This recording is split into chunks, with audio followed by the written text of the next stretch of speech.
बैठ गई मंदोदरी ये सुनकर उस ठोर, बोली तुझसी भी बहू नहीं मिलेगी और।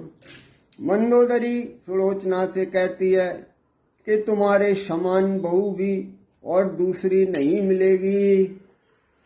जग में जो धर्म बहू का है वह तूने पूरा जाना है।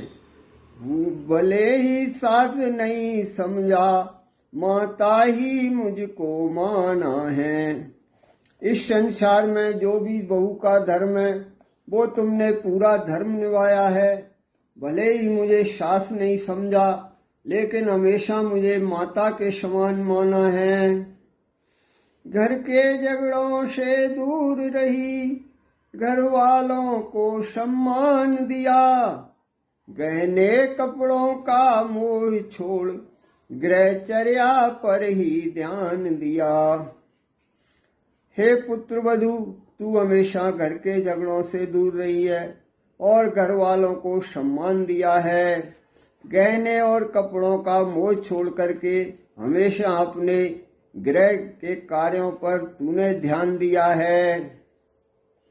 इसलिए वैधव्य में तुझको आज निहार, विधवाओं के भेद में कहती हूँ दो चार।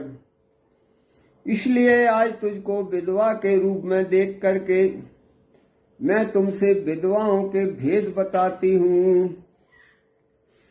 सच तो यह है जो उत्तम विधवा वे ही जग में कहलाती हैं, जो पति के साथ सती होकर पतिपुर को सीधी जाती हैं। हे पुत्र वधू, सच तो यह है कि संसार में उत्तम विधवा वही कहलाती हैं जो पति के साथ सती होकर के और सीधी स्वर्ग लोक में जाती हैं। वे भी हैं उत्तम के समान जो रहती हैं तपस्विन बनकर, जगपति की पूजा करती हैं अपने पति की विरहिन बनकर।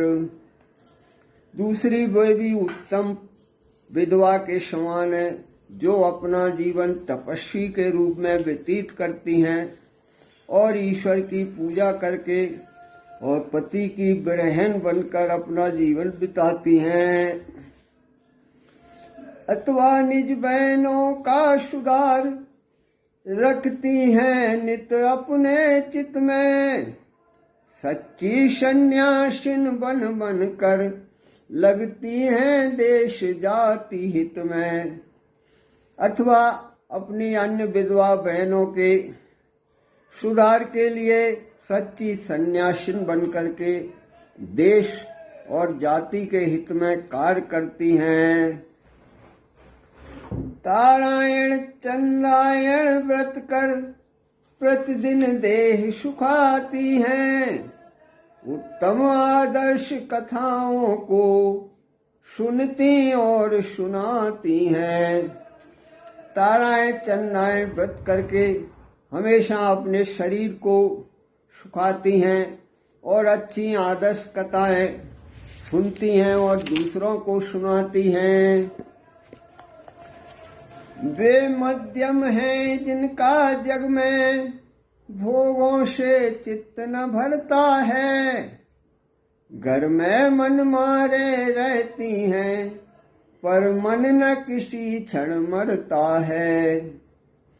वे मध्यम पतिव्रता कहलाती हैं, मध्यम विधवा कहलाती हैं जो संसार में जिनका भोगों से कभी भी मन नहीं भरता, वो घर में अवश्य मन मार के रहती हैं पर उनका मन कभी नहीं मरता है। चूड़ियां तोड़ देने पर भी जो नहीं चूड़ियां तोड़ सकी, जीवन श्रृंगार समाप्त हुआ फिर भी श्रृंगार न छोड़ सकी। जो अपनी चूड़ियां तोड़ने के बाद भी मन की चूड़ियां नहीं तोड़ सके, जिनके श्रृंगार समाप्त होने के बाद भी जिनका श्रृंगार नहीं छूट सका, सती संगत जिनके साथ नहीं, मन में जिनके संतोष नहीं, ऐसी विधवाओं का विवाह फिर हो जाए तो दोष नहीं।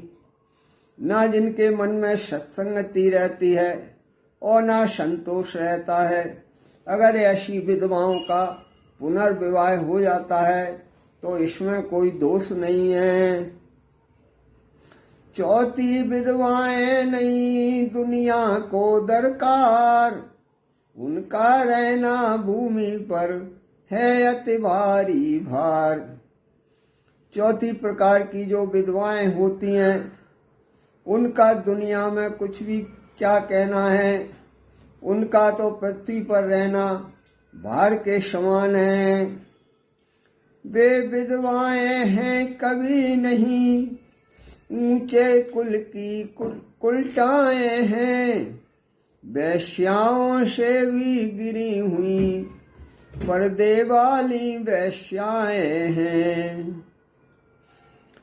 वे विधवाएं नई ऊंचे परिवार की उल्टा कहलाने योग्य है, वे पर्दे वाली वैश्याओं के समान हैं।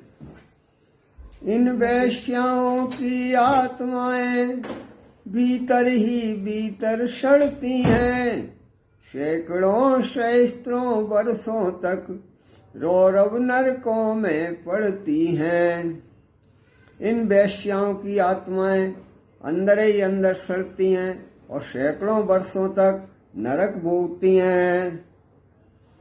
सुलोचना चरणों गिरी सुनकर यह उपदेश, इस विधवा के हेतु माँ क्या है अब आदेश।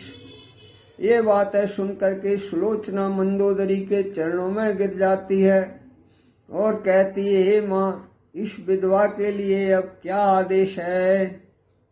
तब मंदोदरी कहती है, उत्तम वैधव्य यही है जब निज पति के साथ सती होना, तो कह दो वधू प्रमिला तू वैसी ही सुगतवती होना। हे माता, अगर उत्तम विधवापन अपने पति के साथ सती होना है तो आप भी मुझे सती होने की आज्ञा दो। संकोच छोड़ दो मोह तजो, बोलो जो बात मरम की है। दुनिया में सबसे बड़ी साख सदव्रत की है, स्वधर्म की है। हे माता, इसलिए संकोच छोड़कर और मोह को त्याग करके जो धर्म की और मरम की बात है वह मुझे बताओ, जिससे कि दुनिया में साख बने। आंसू बरसाने लगे मंदोदरी के नैन, मानो आज्ञा दे उठे बेलोचन बेचैन।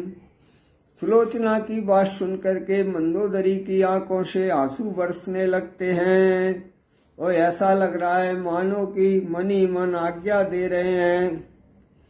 आंखों आंखों में हुई अर्जी जब अब मंजूर, तभी आंख से हो गई सुलोचना भी दूर। जब आंखों ही आंखों में सुलोचना को मंदोदरी की सहमति मिल जाती है तो वो तुरंत ही उनकी आंखों से दूर हो जाती है।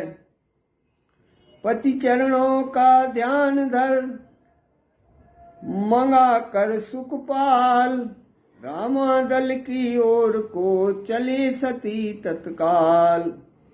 अपने पति के चरणों का ध्यान धर के और पालकी मंगा करके सुलोचना रामादल की ओर पालकी में बैठ करके रवानी हो जाती है।